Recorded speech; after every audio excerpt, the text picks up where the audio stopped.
8 பேர் உயிரிழந்த ஸ்கேன் சென்டரின் நிலையை தற்போது பதிவு செய்கிறார் செய்தியாளர் நாகராஜ். அவரிடம் பேசலாம். நாகராஜ், அந்த ஸ்கேன் சென்டர்ல எத்தனை ஊழியர்கள் இருந்தார்கள்? அந்த பட்டாசு குடோன்ல எத்தனை பேர் இருந்தார்கள்? எத்தனை பேருக்கு தற்போது சிகிச்சை அளிக்கப்பட்டு வருகிறது? அவர்களுடைய நிலை என்ன?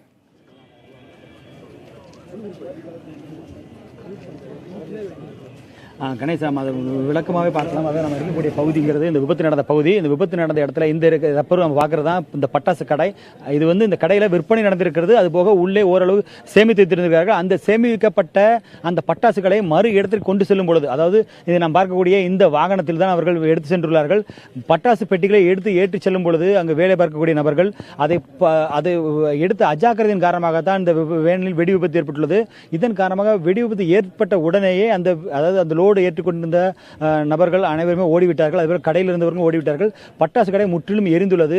நாம் பார்க்கும்போது தெரிகிறது எந்த அளவுக்கு சேதமாயிருக்கும் என்பது. இது மட்டும் இல்லாது இந்த வாசல் இருக்கும் பொழுது சுமார் 40க்கும் மேற்பட்ட இருசக்கர வாகனங்கள் இருக்கின்றன. அது அனைத்துமே எரிந்து முற்றிலுமாக எரிந்து காணப்படுகிறது. அதே போல நம்ம இருக்கக்கூடிய இந்த பகுதி தான் அருகில் இருக்கக்கூடிய, அதாவது பட்டாசு கடைக்கு அருகிலே இருக்கக்கூடியதான் இந்த தேவகி ஸ்கேன் என்று சொல்லக்கூடிய இந்த பகுதி. இந்த தேவகி ஸ்கேனில் தான் இந்த ஸ்கேன் சென்டர் என்பது வாசலில் அடைப்பாக, அதாவது ஒரு வழி பாதையாக மட்டுமே இருக்கிறது.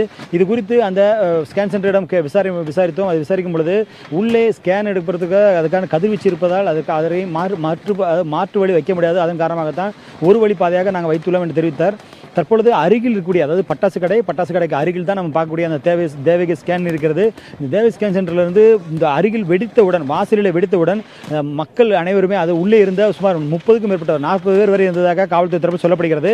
அதிலும் குறிப்பாக அதிகம் பேர் பெண்கள் இருந்திருக்கிறார்கள்.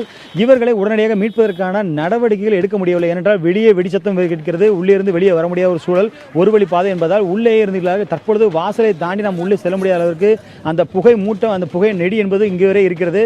இருக்கக்கூடிய அந்த புகை நெடி என்பது அனைத்துமே அந்த கனிமங்கள் சார்ந்து, அதாவது இந்த வெடிபொருட்களுடைய அந்த கனிமங்கள், பொட்டாசியம் என்ற கார்பன் போன்ற வெடிமருந்துகளின் காரணமாக, நைட்ரேட்லாம் பயன்படுத்துவதன் காரணமாக அந்த வெடிமருந்துகளின் கலவை காரணமாக தான் அந்த நெடியை சுவாசிக்க முடியாமல் நுரையீரல் பாதிக்கப்பட்டும், அதே போல் அதில் இருக்கக்கூடிய அந்த ரத்தம் கிளாட்டாயும், அது ரத்தம் உறைதலாலும் அந்த உயிரிழப்பு என்பது அதிகமாக இருப்பதாக தெரிவிக்கிறார்கள். உடனடியாக மீட்கப்பட்டவர்கள், அதாவது இந்த பகுதிக்கு, இந்த ஸ்கேன் சென்டருக்கு பின்னால் ஒரு பாதை இருக்கிறது. இந்த அருகில் இருக்கக்கூடிய இந்த பாதை வழியாக சென்ற காவல்துறையினர், தீயணைப்புத்துறையினர் உயிரை துச்சமாக மதித்துதான் உடனடியாக துரிதமாக எடுத்த நடவடிக்கை பேரில் பல பேர் மீட்கப்பட்டிருக்கிறார்கள். அதாவது இந்த பின்வாளியாக செல்லும் பொழுது அந்த இருக்கக்கூடிய ஜன்னல்களை உடைத்து அங்கே இருக்கக்கூடிய உள்ளே இருந்து சிக்கியிருந்த நபர்களை மீட்டுள்ளார்கள்.